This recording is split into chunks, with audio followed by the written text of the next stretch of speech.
Welcome everybody, wherever you are on the planet. We want to welcome you to this Azure Red Hat OpenShift webinar. This is the business track.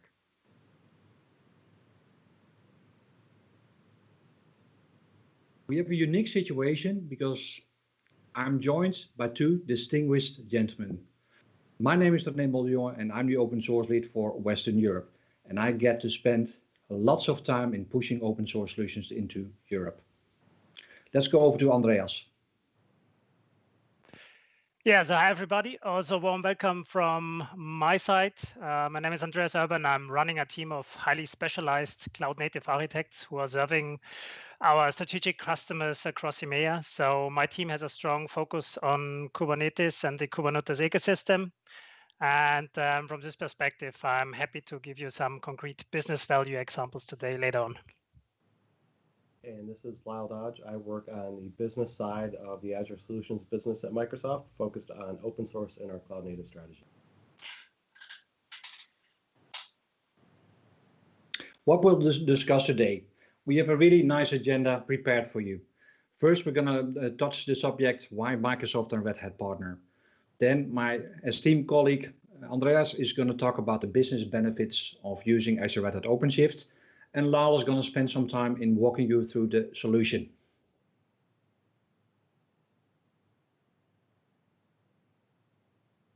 I always start these type of webinars / presentations with this slide. A lot of people have seen this slide. It's Satya standing in front of the Microsoft Loves Linux. And his statement, judge us by the action we have taken in the recent past, our actions today and in the future, is something that really symbolizes also our approach. We are serious when it comes to open source. We contribute to the Cloud Native Computing Foundation. We contribute to the Linux Foundation. We have multiple thousand of people also contributing to open source projects. So we want to make sure that everybody understands, if you talk about open source, Microsoft is a true partner. Last year, when we were still allowed to travel, we visited and we will also participated during the Red Hat Summit, which happened in Boston. Nice situation, and there was really a full audience that witnessed it, that Satya Nadella was on stage with the at that point in time, CEO of Red Hat, Jim Whitehurst. And to the question, why are you guys working together? Why is Red Hat and Microsoft, why are they collaborating so intensively? And the answer is, it's what our customers expect of us. It's what customers expect us to do. We've removed the silos. It's not a case of being open source, closed source. It's about making sure that we're committed to open source and that we also committed in making sure that we service our customers. And that's really what's going to be the core of our strategy and our commitment to the partnership with Red Hat. If we review our joint customers, there's a lot of overlap. Over 95% of the Fortune 500 companies are using Microsoft Azure, and more than 90% rely on Red Hat. And also, if we review the different verticals, Red Hat is active in all the verticals, and so is Microsoft. The partnership started years and years and years ago already, and at that point in time, we were focusing our relationship in stronger together. And we moved away from that part. We're still stronger together, but we're also building together. We offer joint support, joint engineering, and joint operation. And if we look at the different solutions that we've created, and now the co-created solution, Azure Red Hat OpenShift, I think that's a perfect example where we've moved from better together to build together. We've got different solutions that we bring to market. And the way I always explain this to a broad audience, we want to make sure that we service those customers that are living in this hybrid world and want to move their workload from on-prem to the cloud, and vice versa, if that's the case. And in this situation, in migrating the workloads, we want to make sure that we also migrate Linux workloads, Windows workloads, open source databases, SQL. It doesn't matter. We just want to make sure that we service our customers, that we migrate those workloads, and that it's going to land on the platform that they trust, Azure. On the innovate side, we collaborate with Red Hat. I already mentioned Azure Red Hat OpenShift. It's the theme of today's webinar. And with Azure Red Hat OpenShift, we want to service the developers. We want to service the operation guys. We want to service every customer in making sure that they focus on creating innovation, in making sure that they use technology that's gonna help them, that's gonna support them to achieve more.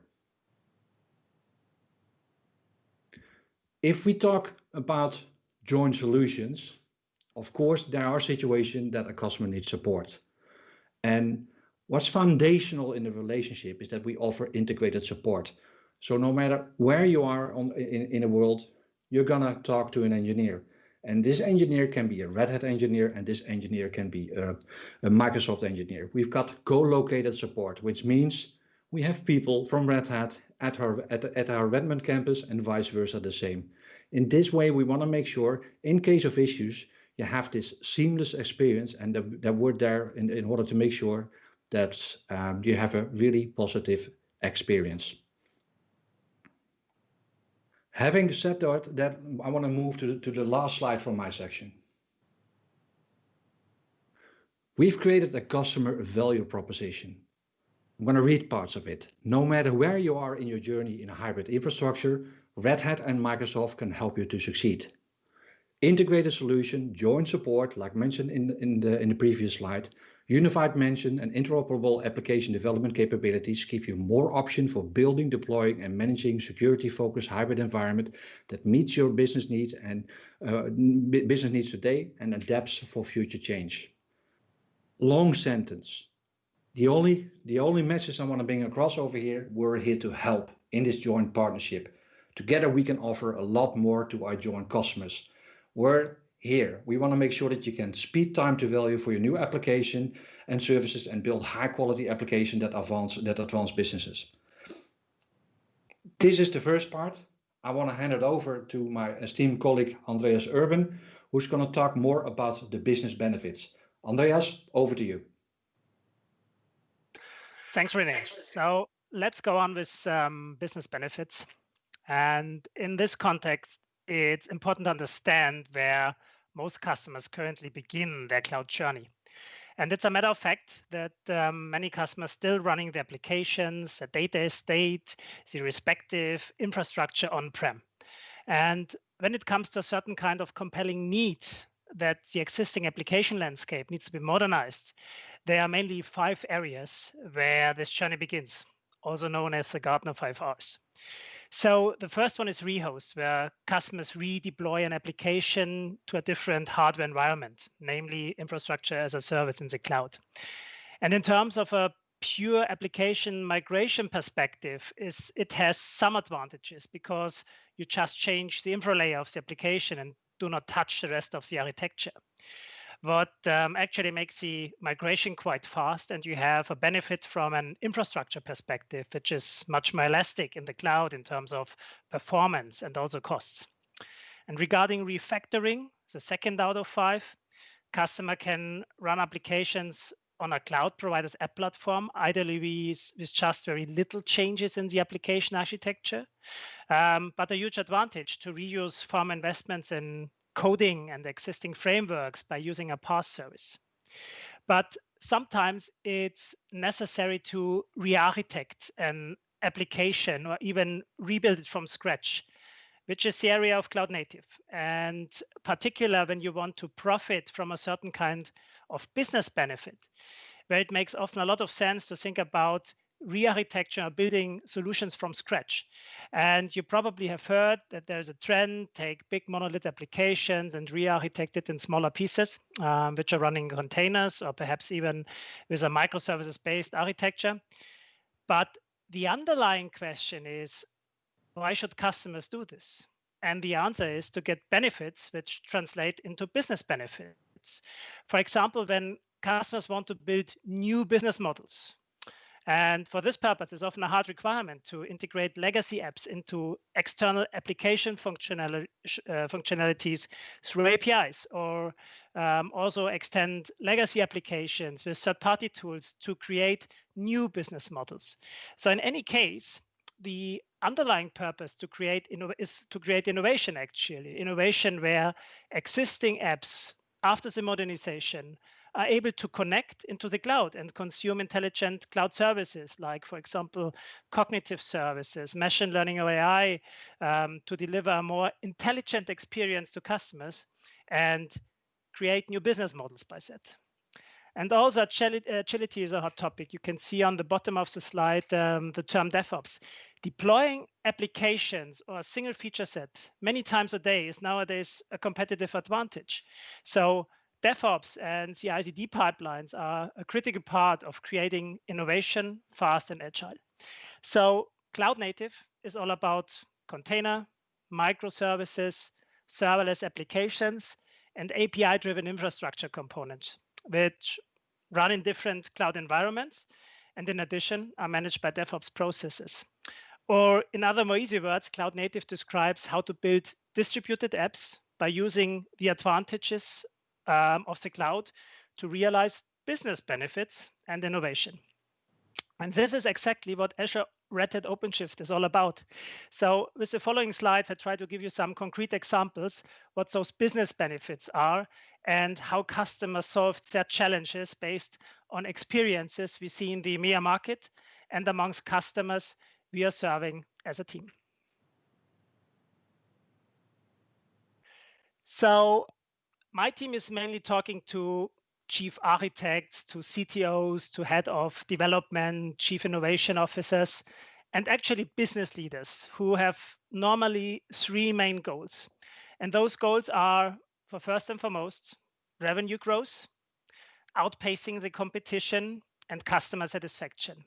And on a very high level, this is really the case across all industries. Use cases might be different, but finally, from a business value, it's all about those three things. And with Azure Red Hat OpenShift, those customers get an agile container platform to innovate very quick and reduce the time to solution.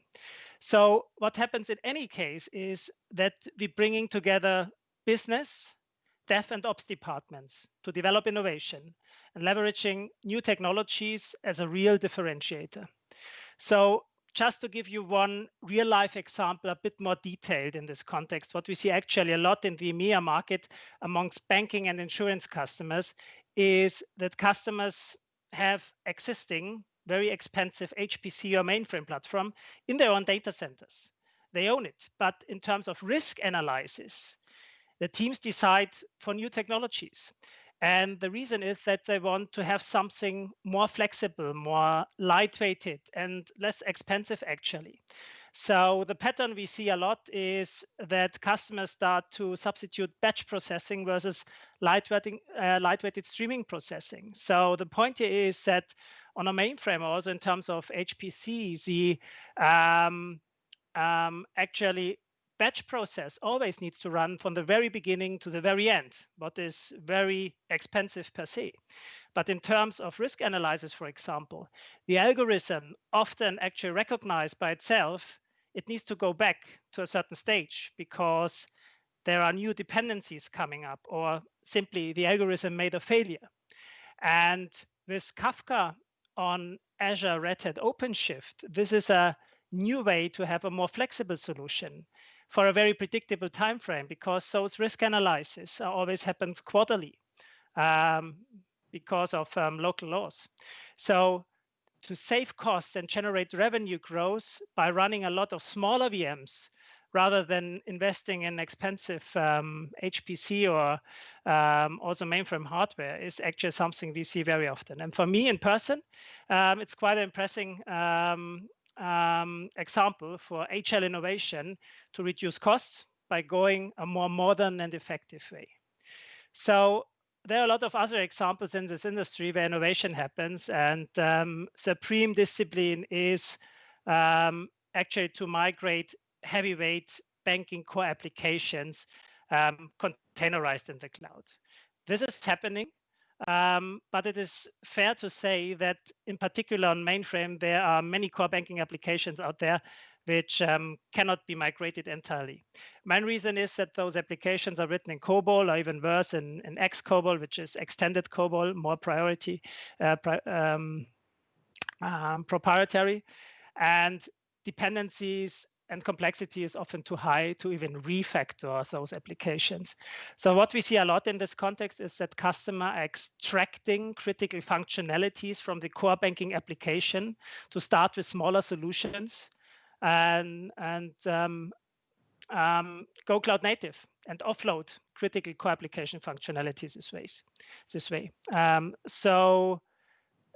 Those kind of solutions are, for example, web banking, mobile banking, line of business applications, document management, and any kind of front ends, which are in general a good fit for cloud native because those services are stateless. And this is the way how customers actually isolating core banking applications by using Azure Red Hat OpenShift as an agile platform to innovate quickly for those solutions and afterwards decide what's happening with the remaining core application. So going cloud native, and this is the main point here, is also something which is usually going step by step and not necessarily as a big bang migration. I've just mentioned line of business applications. So next example is about line of business leaders. Those kind of roles are typically in charge of very specific disciplines like marketing or in a retail context regarding e-commerce or omnichannel or logistics. And those business leaders looking for innovation in their specific domains, accelerating their specific disciplines, for example, to deliver digital marketing campaigns, e-commerce front-end user experiences, data analytics, etc., all in order to drive ROI for their respective business. And the challenge often is that line of business leaders are forced to run shadow IT or buy SaaS solutions to be agile enough to stay ahead of competition. And with Red Hat OpenShift as a container platform in the cloud, they get completely new possibilities to test different kind of solutions and technologies with the marketing team or the e-commerce user experience team, for example, with A/B testing or blue-green deployments to get a very short time to solution, which generates customer satisfaction and leads to faster success. So we actually do see customers who are no longer testing the optimized UX features and design of the e-commerce shops feature by feature, so feature-wise. Those customers are actually going live with 2 different production environments. And why? Because they can. Because Azure Red Hat OpenShift container platform gives them enough agility to spin up 2 productive environments very quickly, what enables them to analyze both versions in real time and in production. So most common use cases we see in the retail industry are highly scalable e-commerce backends, where customers, for example, in the electronic retail space are easily Black Friday requirements, what is coming up in the next weeks, actually. Store modernization, where customers using hybrid advantages to bring innovations into the stores by using intelligent cloud services, like, for example, cognitive services, machine learning AI, to deliver a more intelligent experience for customers visiting the store. Intelligent inventory, where supermarket shelves are no longer filled by the supermarket personnel and actually by the product manufacturer itself, just in time. Smart logistics scenarios with complex supply chain API integration, including SAP, what leads in many cases to on-demand delivery, ordering and shipping without any storage costs for the goods, just as an example. And finally, lots of omni-channel scenarios where customers can, for example, order online out of the store when goods are out of stock in the store. And finally, increase this way customer loyalty and customer revenue. So as mentioned before, those cloud native examples are not related to any specific industries. There are a lot of more manufacturing use cases, for example, in the context of IoT, but I have chosen those industry scenario because Red Hat has strongholds here. And I hope there were examples which also fits to your requirements. So coming from use cases, which are real life examples, but exemplary to customer examples we are allowed to talk about. And the first one is Deutsche Bank, German bank. And perhaps you have already seen the Deutsche Bank presentation, how they use Red Hat process automation to detect financial crime, financial crime, a very common use case in the banking industry. In terms of OpenShift, Deutsche Bank has embraced digital transformation by standardizing and streamlining developer access to compute services in general, to reach markets in different regions worldwide, and that very quick. So the project here is called Fabric Application Platform, which is really a key part of the customer's digital transformation strategy, serving an automated self-service hybrid cloud platform designed to facilitate fast and efficient development, delivery, and scale of applications. So the purpose of this, let's say really next generation strategic platform is to provide everything as a service to meet its business objectives and business benefits by improving business agility and efficiency and accelerating, last but not least, time to market. That's what it's all about. So just to give you an idea, leveraging OpenShift on Azure capabilities together, the bank cut the end-to-end application development time from up to approximately 9 months on average to 2 to 3 weeks on average, what has dramatically simplified DevOps collaboration and generated a significant business value of OPEX costs and revenue costs. And last customer example is Lufthansa. Lufthansa is one of these customers who invest a lot in digital transformation and new business models, although in these difficult times the company has because of COVID. So this project is called Aviatar, which is a digital platform that enables data-driven operational excellence for many airlines, not just Lufthansa. So with this project, Lufthansa brings airline operations to the cloud and is selling this service also to other airlines as well, which is a new business model for Lufthansa. So for example, Lufthansa Technik uses the advantages of this digital platform to have a positive impact on Lufthansa's Technik daily work by using more real-time and near real-time data generation by airplanes to predict, prevent, and remedy technical problems before those problems can harm an airplane, or also for using spare parts more efficiently, which an intelligent data-driven approach now available for mechanics and also for the pilots. What is very appealing for other airlines, which are using the services as well. So finally, the new business model behind this approach is based on fast application workflows with self-service capabilities, automation, and agile DevOps processes. So I hope you have got an idea how Azure Red Hat OpenShift can bring business value to your specific industry-related challenges, which finally come down in every case to revenue growth, surpassing competition, and increasing customer satisfaction. And with that, thanks for your time. Over to you, Lyle. Thanks, Andreas and Renee. So I'm going to give you a high-level overview of the Azure Red Hat OpenShift platform. And so some of these slides are a little bit of a duplicate earlier, but with more of the product slant to really tell you, to give you an open overview. So as many of you know, if you've talked to customers, one of the things that we've seen in our industry right now is the proliferation of the Kubernetes ecosystem. But the reality is that for many customers, getting Kubernetes up and running and having your security profiles in there and all of the things that you have to do to get the platform up and running into production and feel safe and confident is typically fairly hard. And so one of the results that we got here was this 75% of enterprise users say the complexity is hard. And so the things that really allude to that are all the things that we typically have to do in pretty much every environment. You have to install some stuff. You've got to go deploy your clusters. You've got to go harden your clusters, and you've got to go operate it. And there's a bunch of different things that that are part of that. And I think there's also, in addition to all of these things here, there's also the mindset switch from traditional VMs and traditional things where they're your pets and you keep them alive and you make sure you care and feed them and you take care of them and you're never afraid of getting rid of them. Where when you switch over to a Kubernetes-based development platform, many customers are getting to the point now where they completely blow away their Kubernetes clusters every 2 weeks or even more often. And so just getting used to the fact of, your production environments, you completely destroy them and rebuild them every 2 weeks or every month just to make sure that everything is nice and clean. And it's just a different way of doing things. So you really have to automate a lot of these different things of getting Kubernetes done right.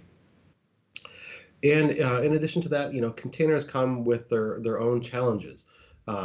We have container security, so you've got scanning, patching, you've got scanning on PR requests in Git to go check your code. You've got container scanning afterwards to go look, crack open a container and look for maybe packages that are out of date.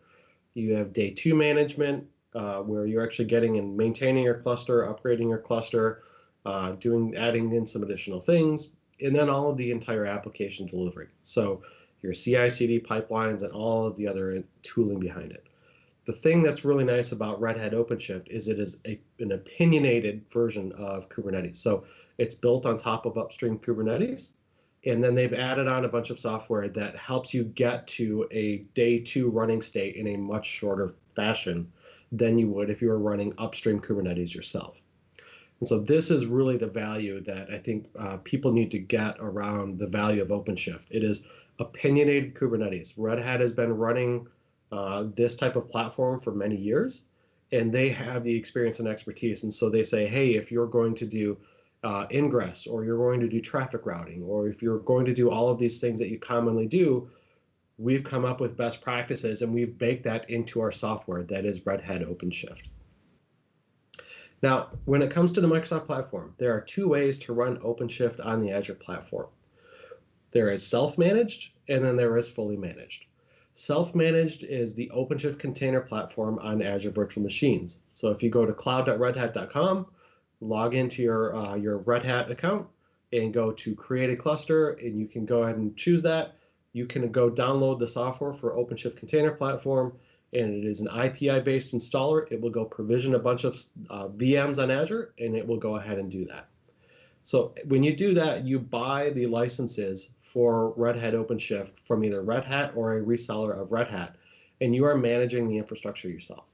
So that means when you go ahead and install this, you have self-signed DNS or self-signed certificates that does set up DNS for you. You've got to do some stuff to do that.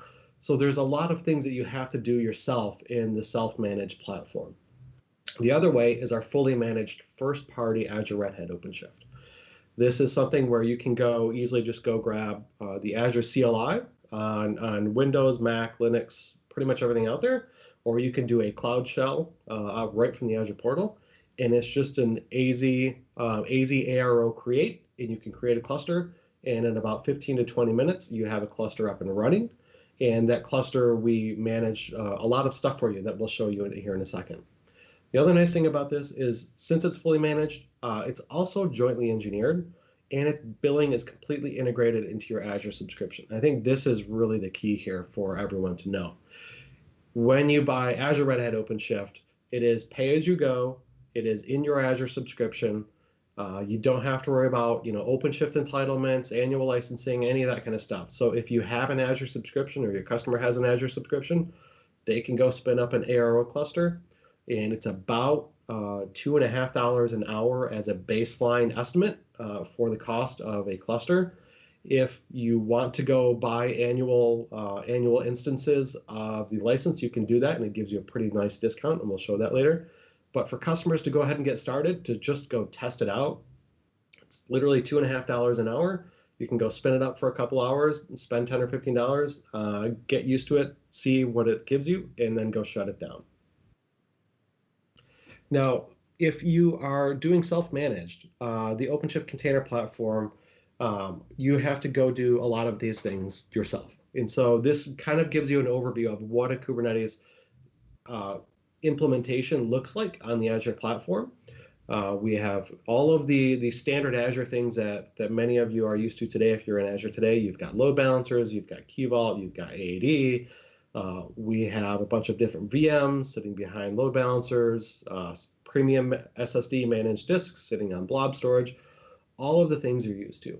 If you are doing the self-managed version, so that's OpenShift Container Platform, you have to manage a good majority of this. And when you, if you look at the Red Hat Azure managed, Azure Red Hat OpenShift fully managed, it is quite literally an AZ ARO create, and you specify the visibility. Is this a public facing cluster with a public IP, or is this a non-public cluster, and then you can use ExpressRoute or the Azure private link and have that cluster be fully on your internal network address space and not routable from the external world. When you deploy an ARO cluster, Microsoft and Red Hat will manage your clusters. So we have SREs that go keep tabs basically on your master nodes and make sure that things are up and running. And if we see something going on, we will proactively do things for that. We will monitor and operate. So if there is a .z, so you typically have major, minor, and security patches. If there's a security patch, we will go ahead and deploy that on your behalf and rotate the masters and go ahead and deploy the .z patches. And we also do a lot of stuff around the securing and managing of those patches. So it is a very nice, and I'll show you a quick demo of that later. So what is Azure Red Hat OpenShift? And I think the thing to really remember on this slide, we've got a lot of cool things in here. We have full integration with a lot of the open source ecosystem tooling. But the really big thing here about Azure Red Hat OpenShift that is not on the other fully managed OpenShift platforms today is ours is jointly engineered. And so all of the hyperscale managed OpenShift platforms today are jointly operated, they're jointly managed. There is some type of integrated or case exchange support experience, but ours is jointly engineered. So what this means is that the Red Hat software engineers, along with the Microsoft software engineers, are deploying the ARO RP in Azure together. And when this is really fantastic, because this means when if we find there's an issue, or if we find a use case from a customer, or we try and figure out, hey, how would a customer do this?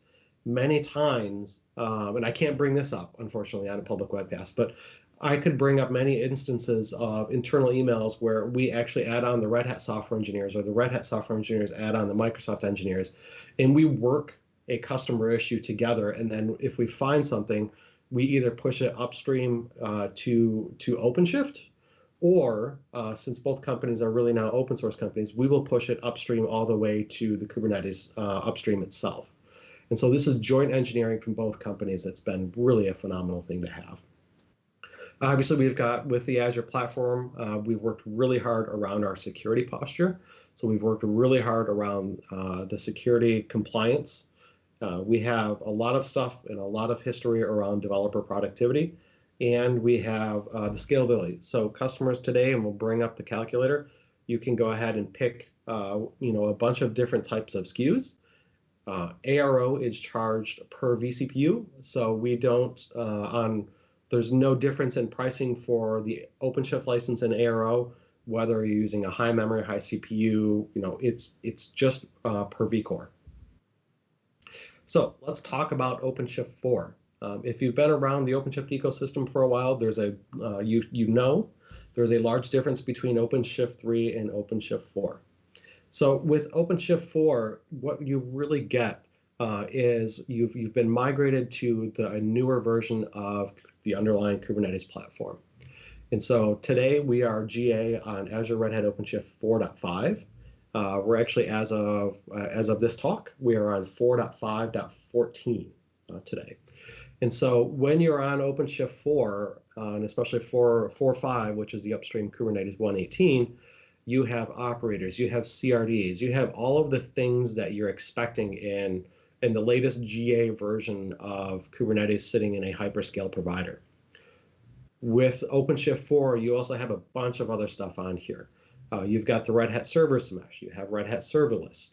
There's a lot of other things that you'll get with OpenShift that is the value add on top of vanilla Kubernetes, and we'll talk about that in a few minutes. So the high level of what's new running in OpenShift 4.5. Like I said before, we're on Kubernetes 1.18, and ARO runs on top of RHEL CoreOS. So it is the container platform from Red Hat, and that's what it runs on. So it provides immutability and really just a very fast runtime and a very fast deployment. We also have private cluster management and ingress. So this means you can choose whether or not your cluster is public or private. We have a lot of customers already using this in heavily regulated industries, in financial and other areas.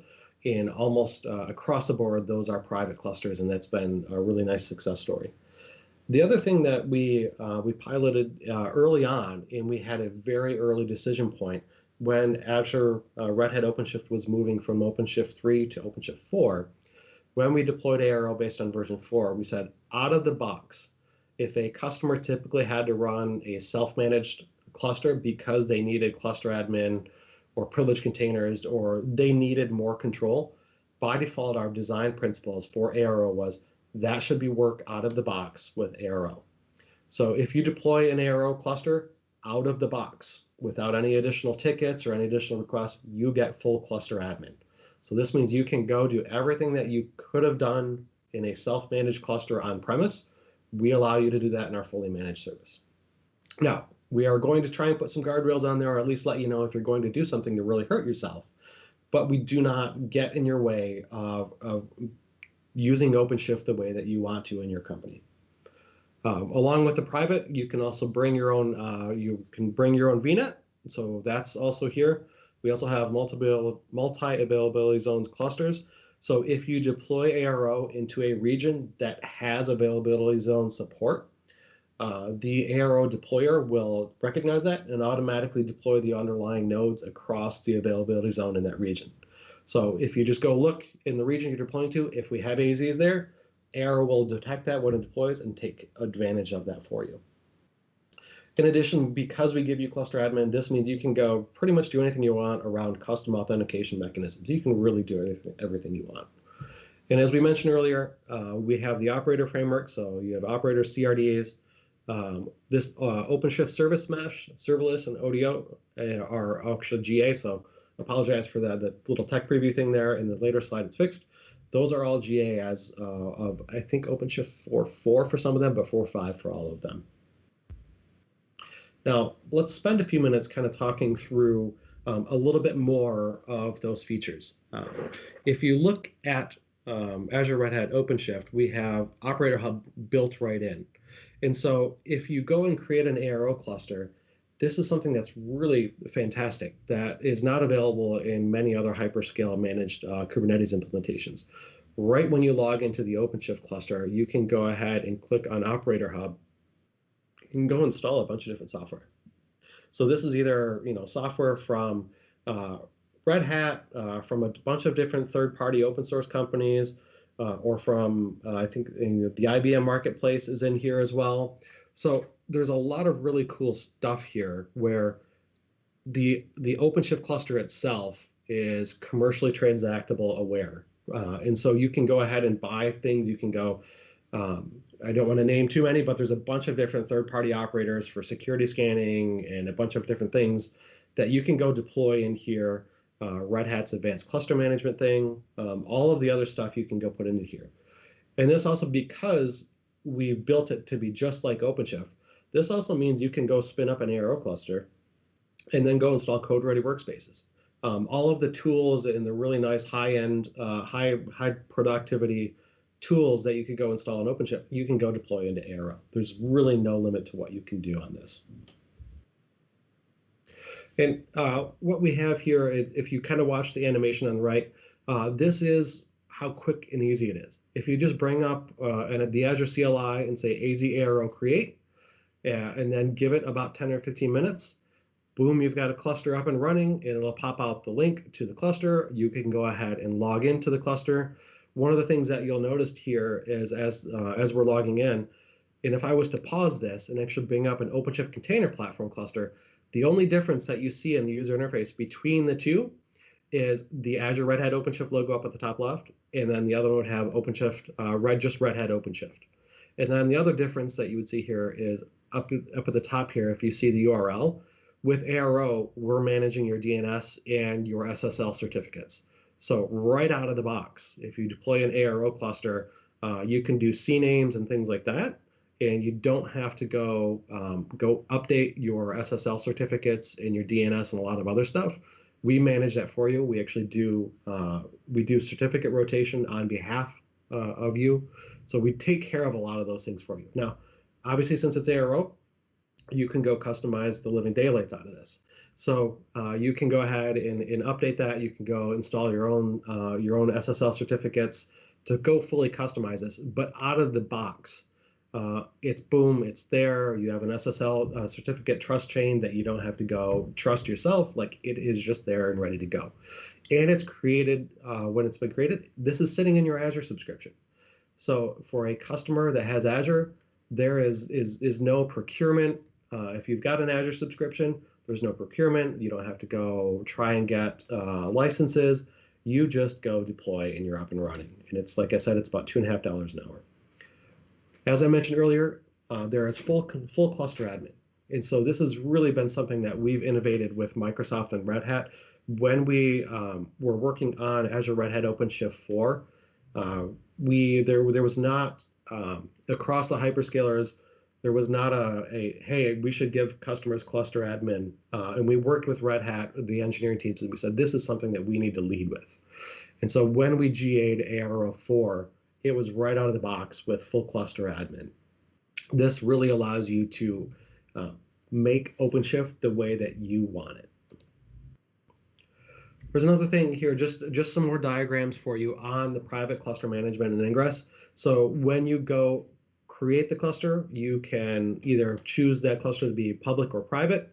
And when Azure manages your clusters, we use the Azure Private Link service to manage your clusters. So when Microsoft or Red Hat SREs are actually working on your cluster, deploying those .z updates, we never go over any public internet endpoint whatsoever. We use the Azure Private Link service, so we go through our own internal address space into your cluster to apply the .z patches. And that is completely verified, and we log everything that our SREs do, and that's everything to compliance. And there's no internet routing on the public edge for that. So like I mentioned earlier, if you, and this is just, I want to mention it again, just because when you go deploy ARO, we do have a 99.95 SLA now. This has been a new change as of recent. We used to be a 99.9. Now ARO is at 99.95. And if you're deploying into a region, just do a quick check on the Azure portal. And if that region has availability zones, ARO will automatically take care of that and deploy it across those for you. There's nothing you have to do to go do that. Another thing here, we do have a lot of compliance certifications. You can go to the Azure portal and see the full list for ARO. I don't want to spend a lot of time on this, but just know that between Red Hat's long history of working in industries and customers that are highly regulated, and between Azure's long history of working in those same regulated industries, security is paramount for us. And so just know that the security posture of ARO in the Azure platform itself is really nice here. And as I mentioned earlier, you do have single sign-on. It is very quick. And so you can see the person in here going and adding something, and they're doing, I think they're doing OpenID Connect or something else. I actually manage an ARO cluster for most of Microsoft and a bunch of Red Hat people. I blow that away every 2 to 3 weeks. And the entire process takes about 15 to 20 minutes for me to blow it away, recreate. And it's about 2 minutes for me to go ahead and run the script to retie it to Azure Active Directory. It is very fast, very performant, and allows you to do a lot of things with that. The other thing here that we talked about earlier was this jointly engineered. And I bolded engineered because what this means is that if you as a customer are running your applications on Azure Red Hat OpenShift, and you go deploy, and you have an issue with your application running on top of ARO, you call Microsoft for support. As soon as we see that it's not the Azure control plane or something going on in Azure, and we see that it's probably something on your application or OpenShift, it gets case exchanged internally over to the Red Hat SREs, and they're both in the same platform. And so Renee had talked about this earlier about a lot of our unified support and operations. When it comes to ARO, our Microsoft and Red Hat SREs actually live in this same system. And so there's no downtime to go transfer it from Microsoft to Red Hat systems. They live in the same system. And once you get over to the Red Hat SREs, and they will help you debug your OpenShift issues, even your applications sitting on top of OpenShift. So it's a fully integrated support stack, all the way from if it's an issue on Azure, all the way to your application running on OpenShift. And the last spot we'll talk about here is just kind of the things that you have available to you around the OpenShift ecosystem on top of ARO. And like I said before, since we've had the design decision of having ARO to be as much as possible everything that you would have with OpenShift, but fully managed for you, this means a lot of the same things you have with OpenShift, except a little bit better. So we have self-service provisioning, AZ ARO create, AZ ARO delete. You can go ahead and create and blow away clusters quite quickly. A lot of our customers are actually creating clusters as part of their dev test pipelines. So in their CI/CD pipelines, they'll go actually create a cluster and then run a bash shell to actually go get that variable and push it into an environment variable and suck it back into their CI/CD pipelines to go deploy stuff. And this means that you can go ahead and do all of the other things that you're used to in the OpenShift environment. So for logging and metrics, you can use the Azure Monitor, or you could flip over to Prometheus and of all the other tools that you may be using in the OpenShift ecosystem. This also means you have the full first-party support of everything OpenShift. So you have Spring, Java EE, you can go deploy JBoss, you can basically anything you could deploy on top of OpenShift, you can deploy on Azure Red Hat OpenShift. We haven't found something yet. The other really cool thing here is because OpenShift is the same thing as Azure Red Hat OpenShift, all the fun tools that you are used to in OpenShift Container Platform are available in ARO. So that means the developer console, all of the other stuff. So your code-ready workspaces, ODO, OpenShift Serverless, Service Mesh, all of the other plugins that you may be using in local or remote IDEs. So all of the things that you're used to, you can go deploy plugins, and go ahead and talk right to ARO just like it was OpenShift. And so this is really a nice thing for local developer teams in production. Go spin up a cluster for your team. You can scale it down. So one of the things that's been really nice so far that we found some customers are using is you can't stop and start an ARO cluster today, but you can, through the CLI, you can scale it down to one master and one worker. And so obviously that doesn't give you still the 99.95 SLA, but for dev teams, this is a really nice way to kind of like scale it down at night and then scale it back up to 3 masters and 3 workers or more during the day for all of your workloads, and then kind of scale it down to save a little bit of money at night. So I want to talk a little bit about how do you get Azure Red Hat OpenShift and what does it look like when you're buying it from Microsoft. So the master nodes, so as many of you may know, for the Kubernetes ecosystem, you have master nodes and you have worker nodes. The master nodes are charged at base Linux rates. So it's just the base Linux rate from the Azure platform. And so the minimum for the master nodes is a D8S v3. And so that starts at around 38 cents an hour. And this is ahead of any discounts that you may get from your EA or discounts that you may have negotiated with your Microsoft team. So the master nodes, you have that. And then the worker nodes is what has the OpenShift license applied to it. So for the worker nodes in your Azure subscription, obviously you pay for your compute, storage, all the things that are running those worker nodes. But then we also meter on an hourly OpenShift license rate for you. So you don't have to deal with buying licenses from Red Hat. It's just metered in an hourly rate. And the really cool thing here is we announced about a week ago, but we've had live since October 1st, is we, in conjunction with Red Hat, Red Hat has dropped the price of hyperscale managed OpenShift, and we've been right with them lockstep early on. And so as of October 1st, if you are running an ARO cluster, it is now a lot cheaper.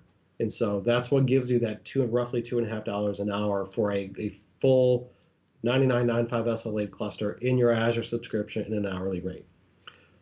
You have one of the other things that we've added just recently is a 3-year RI for ARO. And so this means that you can buy not only the underlying compute, but the OpenShift license at a 3-year RI and save a bunch of money. And we'll show what that looks like here in a second. The pricing is per core. So this means OpenShift doesn't care what type of underlying SKU you choose. We charge per core, and so customers can kind of do what they want to at that. We have integrated support, and you pay through your existing Azure commitment. So if you're a Microsoft customer and you have an EA and you have existing Azure commitments, you can go ahead and use that to, in effect, pay for OpenShift in our cloud using your Azure committed dollars to pay for OpenShift licensing. Now, the other cool thing here that isn't really surfaced in this is just the fact that between Microsoft and Red Hat, we've worked together for that price reduction. For the vast majority of self-managed OpenShift container platform customers, running OpenShift on ARO is now a good margin cheaper than running OpenShift in a self-managed fashion. And so if you're a customer and you're running OpenShift container platform today, either on Azure or on another hyperscale or on your hosting or in your colo or your on-prem, and you are running OpenShift container platform, if you look at the price of Azure Red Hat OpenShift, it's going to be cheaper. And so that's a really cool thing that not only would you be moving to a fully managed service, you'd also be saving yourself a good chunk of money. And so we're going to, there's a couple links here, but I wanted to kind of bring this up 2 quick pages for everyone. So I'm going to move a bunch of stuff over so you can see it. One of the things that I wanted to make sure everybody's aware of, so if you're trying to figure out, how much would an ARO cluster cost me, if you go to the Azure calculator, so it's just aka.ms/WAC Azure calculator, or if you do a quick internet search for Azure pricing Azure calculator, you come in here and you just type in OpenShift, and you click the button, and you can see right here, here's an estimate for Azure Red Hat OpenShift. And so what I'm going to do here is I'm going to switch everything to pay-as-you-go to kind of show you what a cluster looks like. And so there are 2 parts of an ARO cluster. There are the worker nodes, that's where you run all of your applications, and then there are the master nodes. So if I see here, let's say an example of, let's say 10 worker nodes, which is, roughly 40 cores, and you've got your master nodes. And if we were to look at that all up, you're about $3,400 a month for a fully managed cluster. And if you were to take that and divide it by 730, you're looking about, about that same base rate that I talked about earlier. Now, this is the other cool part. So if you know that you're going into production, you can save yourself a lot of money from Microsoft and Red Hat if you know you're going into production. So you can really quickly come here and look at a 1-year RI or a 3-year RI. And the 3-year RI on the machines will take you down quite a bit. And in the 3-year on the license will take you down quite a bit as well. So if you are a customer that you're going to production with ARO and you buy the RIs, that will make your annualized purchase price of OpenShift significantly lower than self-managing. And you've got all the other soft costs of the self-management stuff that you don't necessarily have to do for fully managed Azure Red Hat OpenShift. And also, if you do a search for the azure.microsoft.com like pricing details OpenShift, there's a bunch of other things in here that kind of let you go look at the OpenShift for pricing, different types of instances to give you a general overview of what the pricing looks like. So in a nutshell, what's really important here is that Azure Red Hat OpenShift, based on version 4, we're GI on 4.5. It's about $2.50 an hour to deploy your own cluster. It's an AZ ARO create, about 15 minutes. We manage the SSL certificates for you. We manage your DNS. You can go do a bunch of stuff on there for you. It's about $2.50 an hour. Spin it up, blow it up, destroy it. If you want to save yourselves a lot of money, use Azure reserved instances for both the compute and the OpenShift license. And really just take a look at it, because if you're an OpenShift container platform customer today, you can migrate to a fully managed Azure Red Hat OpenShift offering and save yourself money. And we take care of everything for you. So we've got some links here for you. If you want to learn more, it's aka.ms/WAC OpenShift. There's a hands-on workshop. So if you've gone and deployed an ARO cluster and go to aroworkshop.io, that is a walkthrough tutorial to go ahead and deploy I think it's a Node app and some Postgres stuff onto it. And then we have documentation, aka.ms/WAC OpenShift WAC docs. We've got point store docs portal. And the nice thing here, since we are fully jointly engineered and supported, where things are OpenShift or where things are ARO, both the OpenShift document portal and the Azure portal point to each other. So we don't go recreate a bunch of stuff. We actually cross-link quite heavily. So that way you get the best experience and the best knowledge from both Azure and Microsoft. And we have a feedback form here, aka.mswag OpenShift WAG feedback. Thanks a lot, Lal, and thanks a lot, Andreas. This is Renee back again. What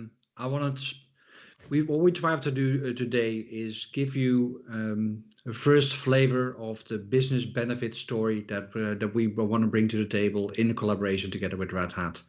So thank you, Andreas, for being so extensively in explaining the business benefits, and also Lal in taking the time to walk through the different functionalities that we bring to the table. I want to trigger each and every one of you on this call. I want to trigger you to go out there and just start. It takes between 15 and 20 minutes, and you have a cluster running. And from the Red Hat Microsoft side, we created packages that you can use, where we are co-investing in making sure that we get that first solution up and running for you. Make sure to reach out to your local representative, either from the Red Hat side or the Microsoft side, to find out more. And if you need any assistance, or if you have any questions, we've shared the contact details. We shared actually the information of ourselves. Reach out to us on LinkedIn. Happy to support you to make sure that we create a joint success in this collaboration around Azure Red Hat OpenShift. Thank you for your time, and hope to see you soon in real life as soon as possible. Thank you.